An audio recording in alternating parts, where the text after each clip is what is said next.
So yeah, this will be a kind of long video, and so the algorithm will punish it very severely on Instagram. Um, but yeah, I want to start to show myself in online public, so to say, how I truly am, because yeah, always masking, not only because of autism, but also other aspects, leads to constant dysregulation, of course. And maybe there are one or two people who are interested either in the topic of neural spiciness or intelligence in general, and or maybe yeah, in my person because they see something of themselves in me, maybe something like that. But I can't talk very loudly because it's nighttime. So what I want to talk about is this neurotypical world is disabling me in a lot of ways. It's so a broad, big topic. For example, I'm a non-verbal autist, even though I speak. It's already extremely confusing for most people. But what it means is my natural architecture of my brain is not verbal, and I have to run a virtualization for language, because I think in a lot of ways, in patterns, in fields. I will get more into detail and depth later. So language is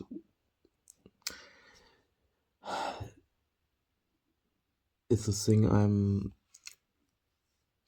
very yeah, not low intelligence, but in comparison to my normal function, because now I will tell you the cause, and I have to run multiple layers because English isn't my native language, and I'm very bad in learning new languages because I'm not interested in it, basically. So language in general is sequential. I have some notes, therefore I look onto the notes. It is sequential, linear, for me, unprecise, slow, one-dimensional, symbolic. But I'm parallel thinking, recursive thinking, not linear, high frequency, language can't keep up with it. I think in structural patterns, and multidimensional. And I don't think in symbols, but ontologic. So it's in meaning spaces, something like that. Weighted meaning spaces, they have a different weight, not in kilograms. Yeah.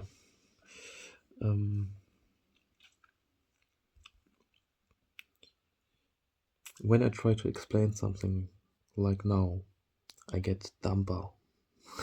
Not for all time, but while I'm speaking. Because I have to downshift cognitively for a verbal interface or verbal interfacing. Downshift quite tremendously. Okay, that's a nice introduction, I think.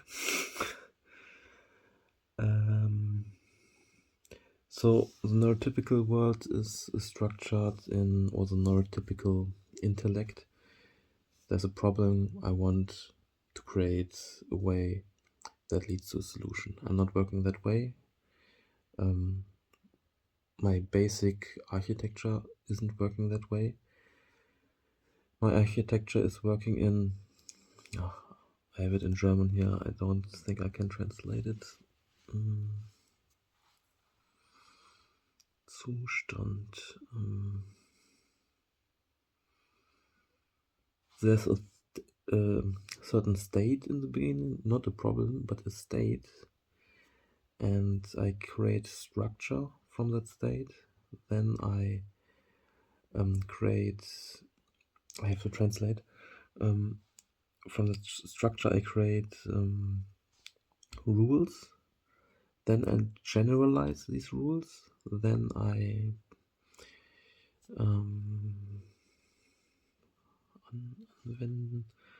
put in place. No. I hate language so much.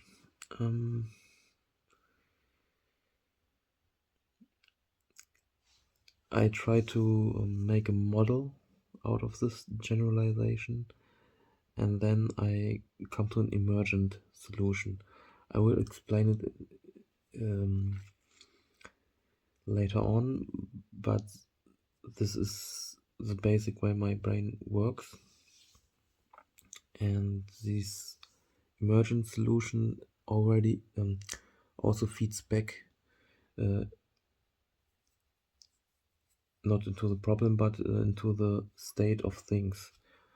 I can't explain this. But solutions are very unimportant to my brain because they are on a low abstraction level. They have no information which I already got from the structural build-up I had in my process of thinking. They don't give me any new patterns because I function in patterns. So the point of my thinking and the understanding for me lays in the dynamic of things, not in the end result, because it's recursive. There is no end result for me. It's always feeding back and creating new things. System thinking in systems and networks. Yeah. And also my cognition is atemporal and atopical. So that means I'm faster in pattern recognition, future prediction, system comprehension, and it's not linear organized, but I already told it. It's in a 3D space almost, and parallel. But in everyday life, I seem easily. Translation is so bad. I can break easily. I'm chaotic and easily put out of place because it doesn't fit my way of being. I never experienced time as a natural state of my mind, but the society conditioned me to update, more like downgrade my brain with a time dimension, because this world can't understand me otherwise. But if I have to operate in this time-based dimension, I am slower, and when I have time pressure, when I have no time pressure, I'm extremely fast. It's paradox, but yeah. But this world, this neurotypical world, forces me to speak linear, to plan in time dimensions, to be comprehensible, to think small, to downshift my cognition, to downshift my structural based thinking mode, and to mask and hide my hyper integration, to seem, not to seem normal, but to seem reasonable to people. But this makes my system slower, more unprecise, understimulated, unregulated, incongruent, dumb, but not real dumb, not in reality, but dumbed down actually, because I'm structural, the opposite. Already talked about it. Network-based, meta-abstract, multiple layers at the same time, patterns, structures, causality, realms. So any form of language is a handbrake, a brake for me, because it's designed from brains which have very different architecture. For normal people, language is a navigation system, but not for me at all. Not at all. It's just dumping me down. So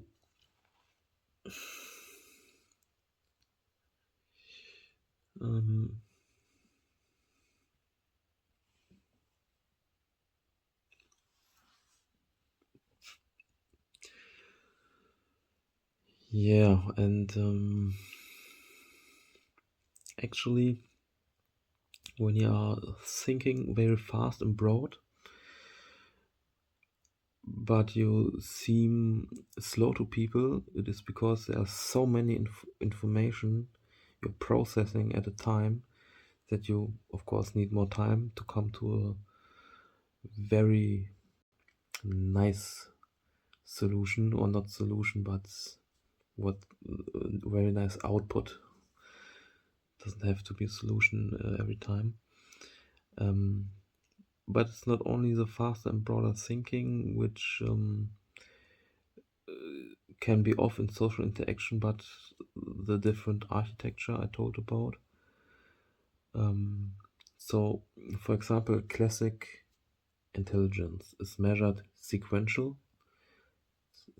processing speed, and problem-solving based. But I already tried to explain that my brain doesn't work problem-solving based, and also processing speed is not the most dominant part of my brain and architecture, but parallel work, recursive work, not time-based thinking. So classic intelligence is, yeah, nothing my architecture is compatible with. It's like 80s computer versus a quantum computer, and it's just different, not better or something like that. It's just different, and I have to emulate a lot of stuff every day, all the time.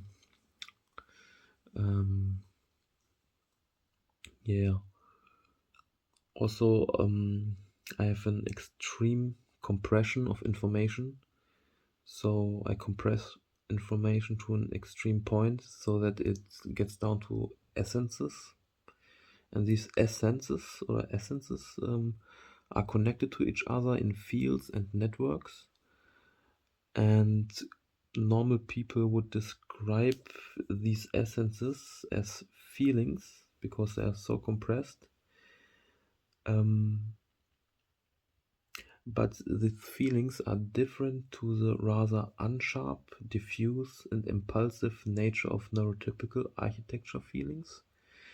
But instead, these feelings which I describe are just highly compressed information packages, and I decompress and recompress them on a regular basis to update them so they get more precise and sharp, and less impulsive.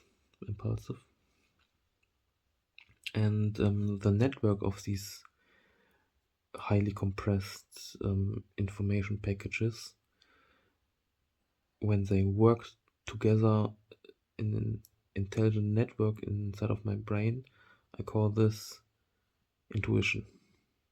And a lot of people don't understand intuition as compressed logic. They think it's somehow spiritual or some weird magic or brainwashed nonsense, but it's, in a lot of people, it's just really high compression, and connecting this high compressed essences, but they can be, in a lot of people, they can be very unprecise, of course. And compression in itself, of course, is a process where you lose information, so it's not as precise anymore. That's why I update it every time, and soon I will update my whole operating system. Actually, I try to design a whole operating system for my brain consciously. That will be very interesting. I might share that too.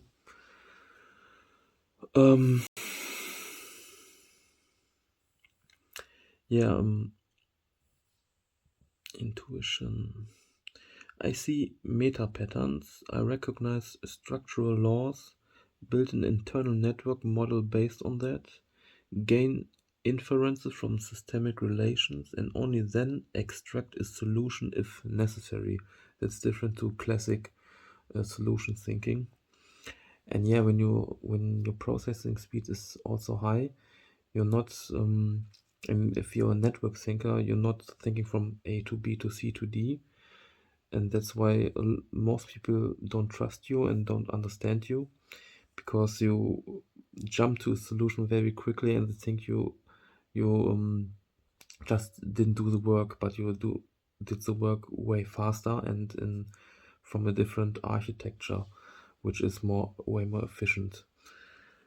But of course, I can't comprehend it because I just don't know it, and no one is taught about this, that this is a real thing actually. And yeah, what I told you about is considered in the package level 2 autism, but also I have problems with the term high intelligence because, like I said, there are very different types of intelligence, and the classic intelligence is not, the principle is not compatible with a lot of brains, a lot of autistic brains, and also autistic people have an extremely spiky profile. That means different fields, they are extremely intelligent, unmeasurably intelligent. But in other fields like practical thinking or classic A to B solution thinking, they might be dumb or just average or a little bit above average. So yeah, I don't think it makes sense to speak a lot about high intelligence, only because it might be interesting, but it's not a definite construct you can navigate through. But yeah, neurotypical brains want to navigate by language and concepts. So that's why I even talk, basically.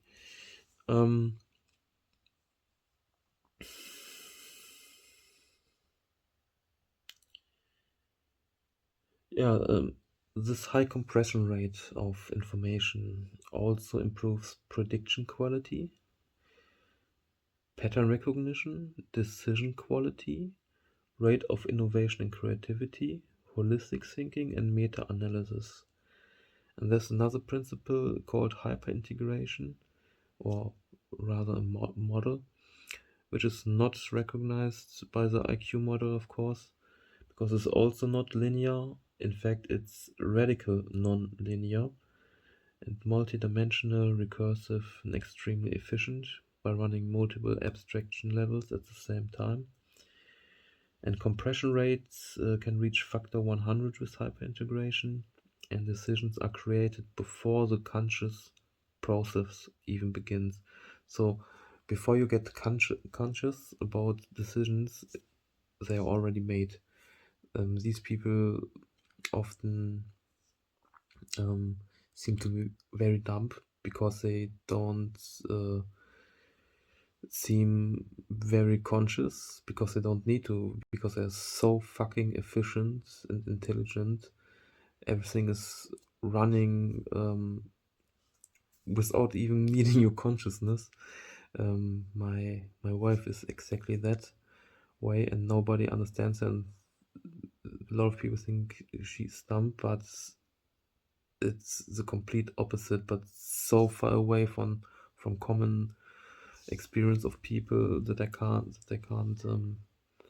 realize it. Um,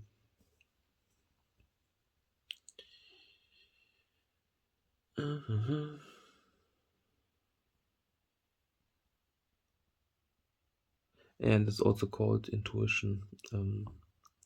It doesn't need the conscious mind because it's so abstract, multidimensional, and compressed. And I think a lot of women are also running quite similar architecture. Of course, witches, very obvious. Not every one of them, of course, but it gives you a language-based concept now to explain intuition and yeah, some of these concepts, how brains can function and work.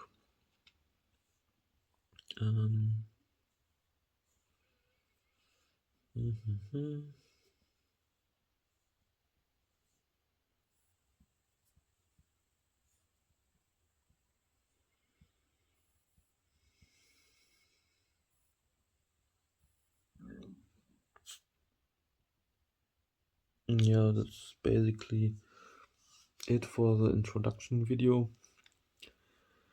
I will do a lot of follow-ups, I think, and trying to unlock this IQ in some forms to make life a bit more pleasant, and because it's fun.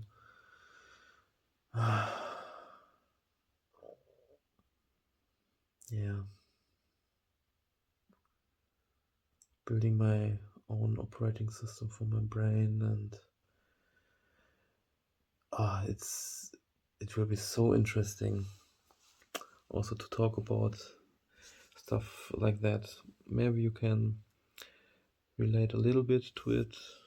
I don't know, but I don't see a lot of content about it actually. Maybe none whatsoever, anywhere, ever. So I thought I start doing this kind of content.